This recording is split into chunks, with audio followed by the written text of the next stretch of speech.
What if I told you that the economy had added 1.3 million jobs this quarter? The unemployment rate is 4.8%. Even U6 unemployment, often called real unemployment because it counts the displaced and underemployed, is sitting around 8.1%. Home ownership is at 68%.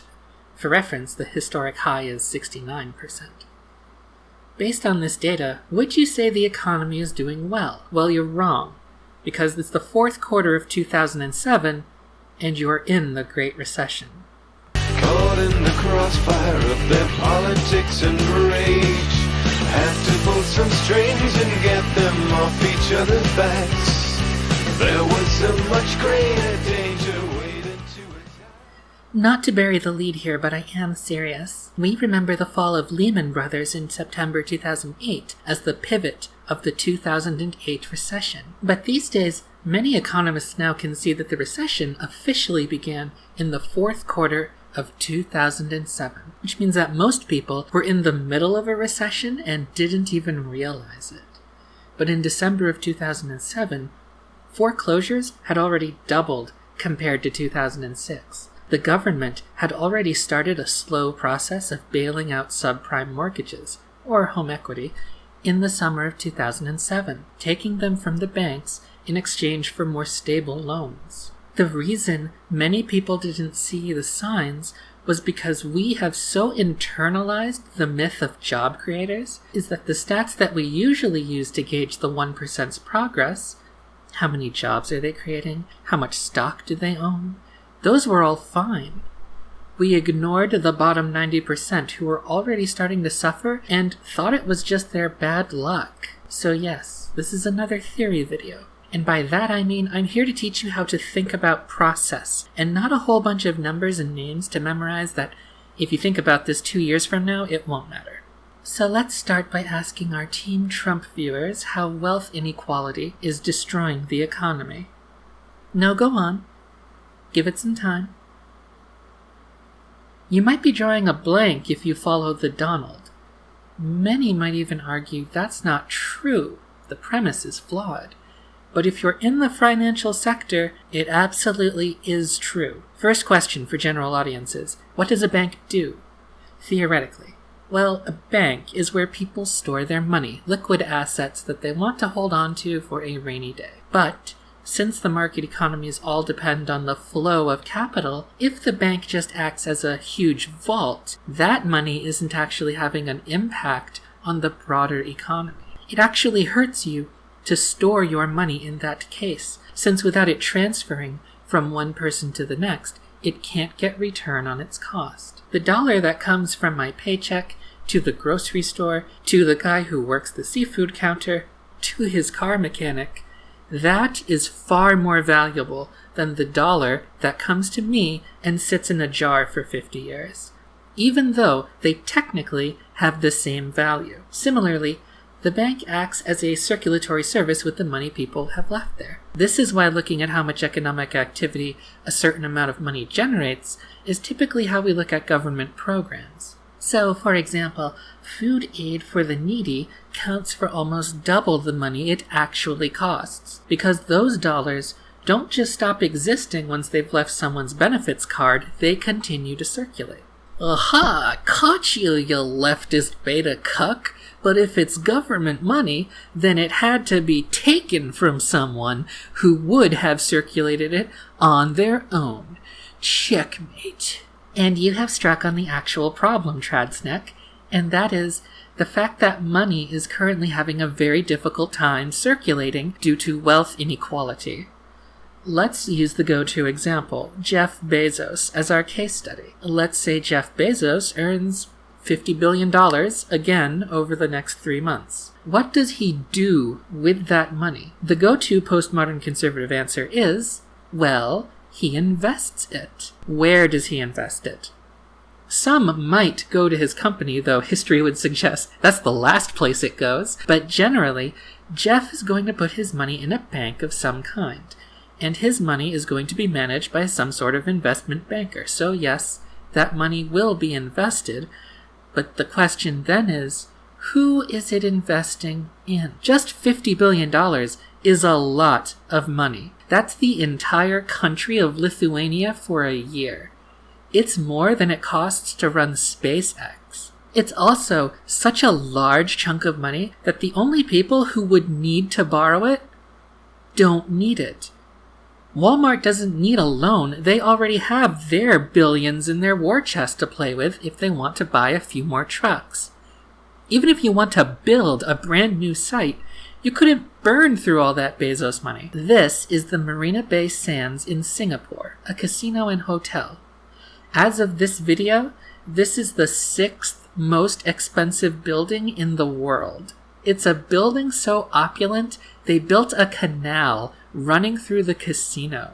It's such a fancy building that it has a cruise ship built into the roof that they call a sky park. This building cost $5.5 billion to build. And Singapore is one of the most expensive places to build on the planet. And even that is not enough to circulate Bezos levels of money. To circle this back to our point about food benefits programs being worth almost $2 of spending in economic impact, $1 billion saved in a bank, even an investment bank, is worth literally pennies on the dollar that's saved. You literally cannot invest Bezos levels of money with any meaningful impact.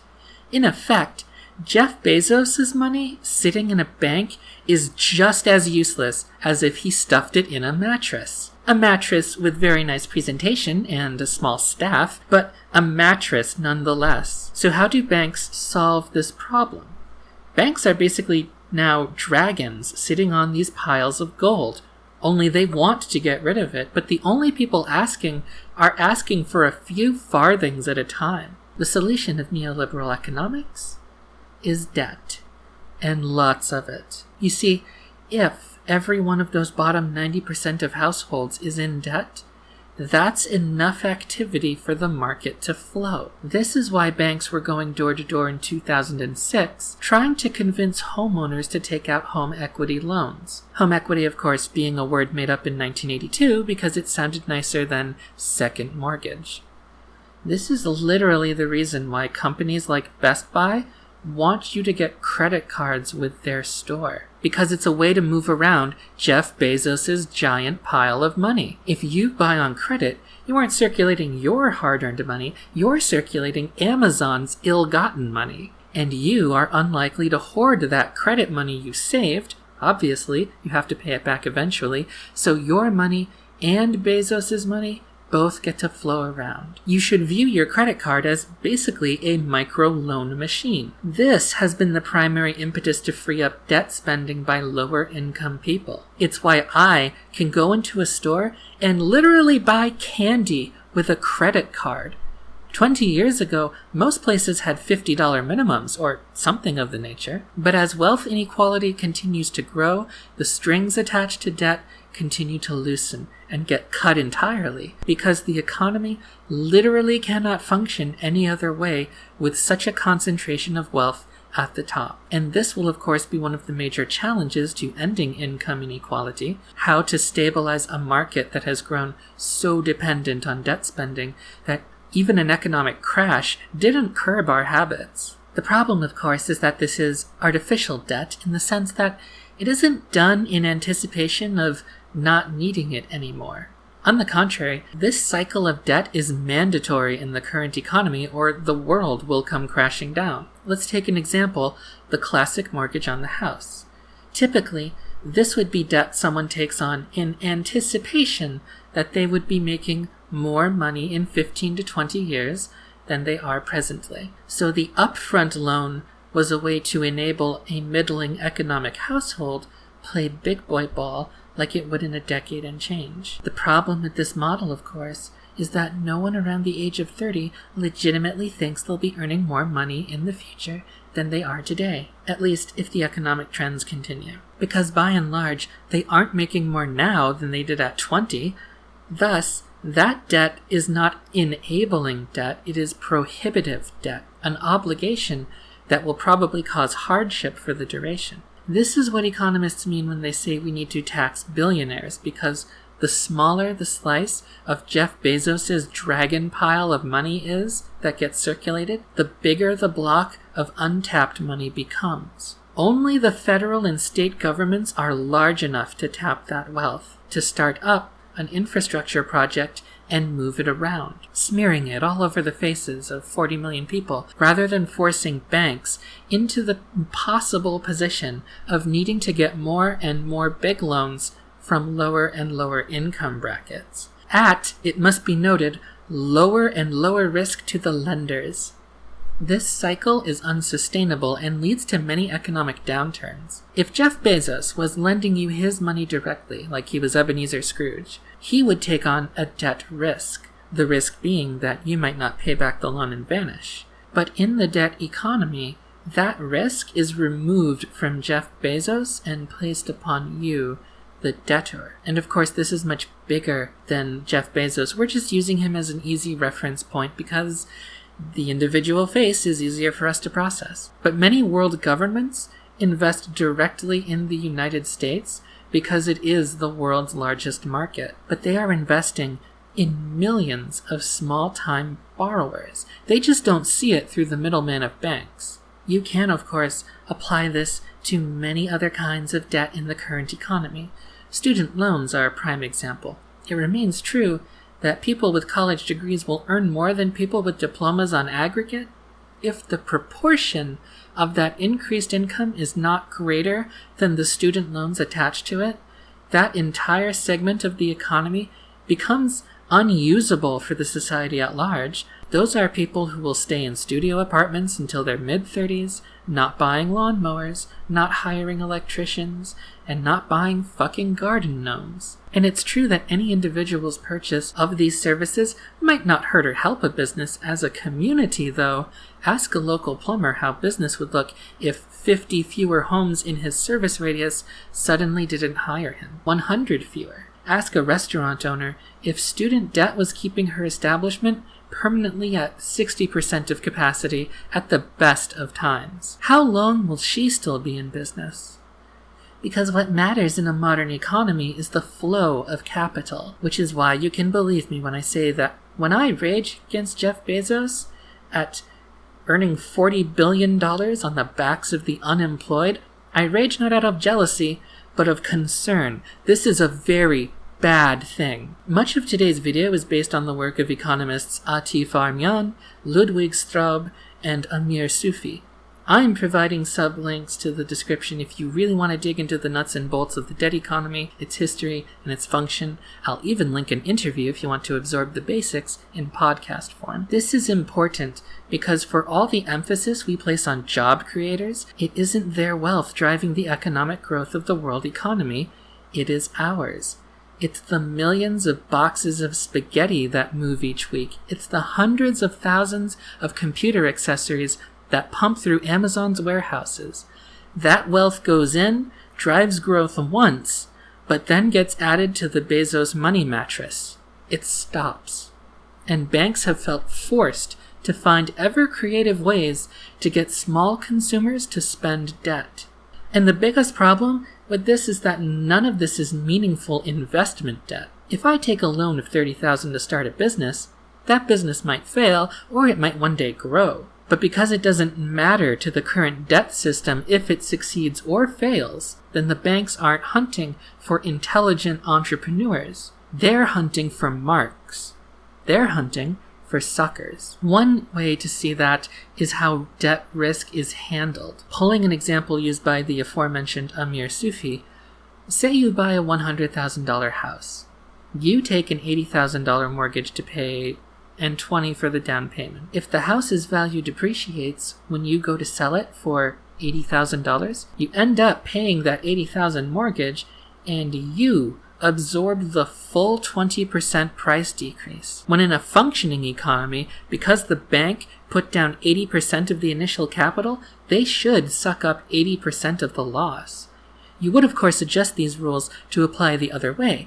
If you end up selling your home at a profit, the bank should be entitled to a slice equal to the amount of money they still have invested in the property for making a smart choice. Australia already does this with college debt. If you end up at a job that pays far below your expected wages, your student loans deflate accordingly.